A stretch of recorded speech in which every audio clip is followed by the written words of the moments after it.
I'm not sure that there is a video game character who is more intrinsically woven into the fabric of the gaming world than Mario, the gaming icon who spanned over 40 years of ups and downs in the industry and is still running just as strong as the day he debuted. But the reason why he was named Mario may not be a story we're all familiar with. For most of my life, I honestly never stopped to question it myself. But the true anecdote about how this fictional plumber, who started out life with the simple name Jumpman, became globally known as Mario, is made all the more compelling because of how relatable its occurrence may be to most of us. Mario gained his name because Nintendo of America was behind on their rent. Way back before the original Donkey Kong was released to a fascinated public and Nintendo emerged as a major player in the gaming world, the humble offices for Nintendo of America were home to a group of developers who were hard at work trying to get their little story of Jumpman and his nemesis Donkey Kong completed. This title would change more than just the future for Nintendo. It would change the entire landscape of the video game realm forever. But at that moment, it wasn't yet completed. And unfortunately, potential doesn't pay the bills. In this case, the rent was late, and the landlord was coming to collect. And while the full details of that conversation may never be fully unearthed, what we know for certain is that the owner of that warehouse, a real estate developer named Mario Segali, did not kick Nintendo out of the building for their overdue bills. The time they were given to get their rent caught up gave them the ability to complete their work on Donkey Kong, releasing their game to an adoring fan base. And the rest is history. And as Nintendo has confirmed separately, the primary character for the game was renamed from Jumpman to Mario, after their landlord gave them the extra time that they needed to launch the game that literally changed their company forever. Now, as time would go on, Mario would slowly evolve into a plumber to match that whole world full of pipes aesthetic, a brother, an Olympic athlete, a raccoon, a cat, an elephant now, and much more. But he has remained Mario through all of it. And it is all because there was a time that Nintendo couldn't pay their rent, and they were given grace to figure it out. The story of Mario Segali, as the real name behind Nintendo's lovable gaming mascot, is cause for a pause. What if he hadn't granted Nintendo a little more time? What if they had been evicted? Would Donkey Kong still have managed to be completed, or would this setback prevent the game from ever seeing the light of day and impacting the gaming world in such a dramatic way? Or maybe the game would have been finished, but the delay in finding a new place to call home would have resulted in it being released at a time that was too late to ride the wave of arcade fever that was currently running as wild as Hulkamania. Just so you know, at the time Hulkamania was running wild.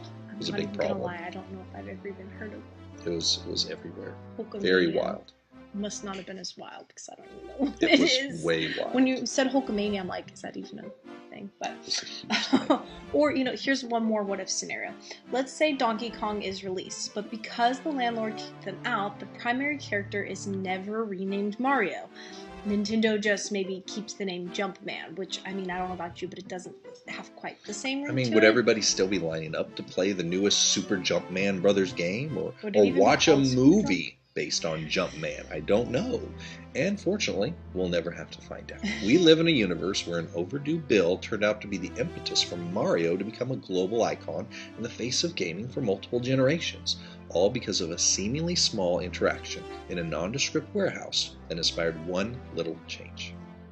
As followers of Christ, we all have been chosen for specific missions down here to complete for His kingdom, as well as the overall achievement of the Great Commission found in Matthew 28. But in our everyday, normal, simple human lives, it'd be difficult to see how we are accomplishing any of that. I mean, sure, there are plenty of well-known ministers, worldwide evangelists, who are out there doing very visible work of the ministry. Hundreds of people, sometimes thousands, in attendance during their services. Millions of people watching around the world. But, what about us? What about me and you? Those of us who love the Lord, desire to serve Him in our everyday lives, but we find ourselves overwhelmingly caught up in the ordinary stuff that makes up normal life as we try to simply get our bills paid on time. I mean, sure, I would love to have a powerful message, impact thousands of lives with it, but right now, I get overwhelmed just trying to get our daughter to eat her dinner. And while it would be amazing to travel around the world and reach others with the gospel, The truth is, many times I get defeated just trying to get my family to go to Target, and not just Target. I'm talking like the drive-up pickup at Target. It's a real struggle.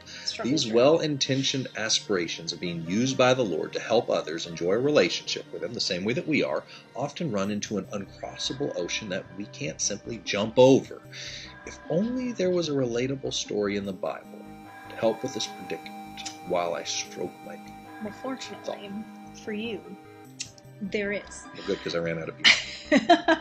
In Luke 8, we find the story of Christ's supernatural healing work on a man who had been oppressed by demons for a long time. It's an incredible tale of deliverance that is available to all of us, no matter how far gone we may seem to be. But it is the ending of the story that is most relevant to our questions. After this incredible change in this man's life, he begged Jesus to let him travel with him and join him on his journeys. But that was not the mission for this man. Even though his heart compelled him to enlist as one of the Lord's card-carrying disciples, Jesus had a different mission filled in mind. You see that in Luke 8:38 and 39. It says, "The man from whom the demons had departed begged him that he might be with him, but Jesus sent him away, saying, 'Return to your own house, tell what great things God has done for you.' And he went his way and proclaimed throughout the whole city what great things Jesus had done for him." Rather than bring this man along for the ride, Jesus commissioned him to go back to his own house and his own city and shine the light right where he was at, right in front of all the people who had known him as, the crazy guy from the tombs all of his life. His message, as inspiring as it was not meant to become a book of the Bible, or even receive an honorable mention in a future chapter. We never hear from him again. But that is because what we have is enough. His mission was to share the good news with those who were part of his everyday life and impact those who could see the change in him from who he was starting with his very first his household, his neighborhood, his community, and the final sentence of that verse captures that he did exactly that. He accepted that his ministry for Christ was best accomplished by sharing his love of the Lord and the change that he had experienced in his life with those he would meet and interact with in his very own city. And his victorious tale and example of humble obedience is a message for all of us Marios out there. His profound impact of Christ and this man's life resulted in a ministry that was best served in a local fashion. As we consider the small actions that had a massive impact, like the temporary suspension of an overdue rent payment, resulting in the name of the most recognizable character in gaming history, perhaps there's a valuable lesson for each of us in this story as well. In our modern era, I could see this formerly demon-possessed man going on a massive book tour, promoting his best-selling autobiography, They Called Me Legion. He would have a global stage where everyone would line up to hear his incredible story, how Jesus literally broke his chains. They probably sell millions of t-shirts with pictures of those broken chains on them. Kevin Sorbo would star in a movie about his life named Broken Chains, and he would be known as the man formerly known as Legion. He would become a well-known motivational speaker and Christian icon. But in the race to learn more about this man and his story, we would all inadvertently shift our focus off of the star of the story, Christ himself. We would be tempted to fixate on the miracle instead of the miracle worker. So, the Lord kept his mission small, local, and personal. His testimony may be one of the most incredibly dramatic tales of a life turned around on record, but his ministry from the Lord was to reach those who were in his current circle of exposure and influence them with his message of deliverance, not because his miracle was small, but because his mission field was specific. And as I reflect on the gigantic worldwide reach of the Mario character, all thanks to a small decision made by a local businessman in a simple warehouse one day, I realize we're all going to act as different parts of the Great Commission. We're each charged with delivering. In the warehouse that day, it took a combination of a group of developers who were working diligently to release a game that would one day change the gaming world, a disgruntled landlord named Mario who was willing to make a business decision with ramifications that couldn't have been known to him at the time, and the president of a small company who made a personal choice to name his protagonist Mario without knowing where that road would eventually lead.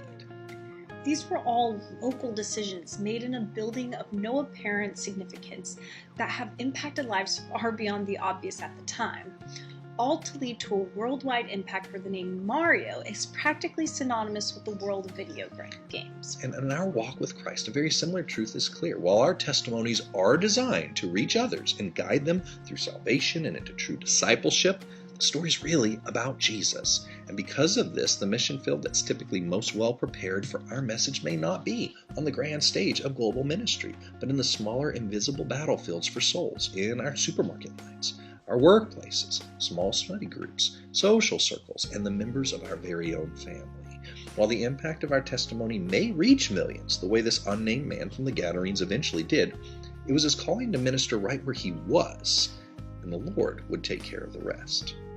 I don't know if Mario Segali was a good man, kind man, or simply a shrewd businessman, but there is one thing I do know for certain. His seemingly small action had a butterfly effect, far beyond anyone's ability to comprehend at the time. And in our lives, these moments may also appear to be simple on the surface, but contain profound implications when placed under the magnifying glass of future review.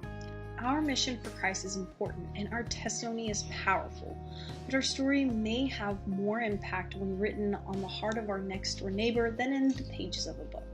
So here's the real question. Whose life has been deliberately placed by the Lord for us to show His incredible love and grace to, right where we're at right now? Our testimony may be designed to have an impact across the world, but it also might be carefully curated to touch the hearts of someone sitting across from us at our current table.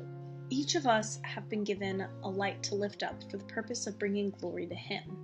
But the lampstand for that light will always start right where we are currently planted. The small decisions we make to demonstrate the heart of Christ through patience, kindness, and mercy in the seemingly inconsequential things may end up carrying our lasting legacy, the way that Mario as a game character will live on long after people have forgotten the story of how he was named or who he was named for. With that in mind, let's choose to act today in a manner that would be worthy of bearing our name, no matter how private or small these moments appear to be on the surface. It is our local actions on behalf of the Lord that often have the greatest impact on lives, and those who see and hear us the most are often the circle that He has entrusted us with reaching first.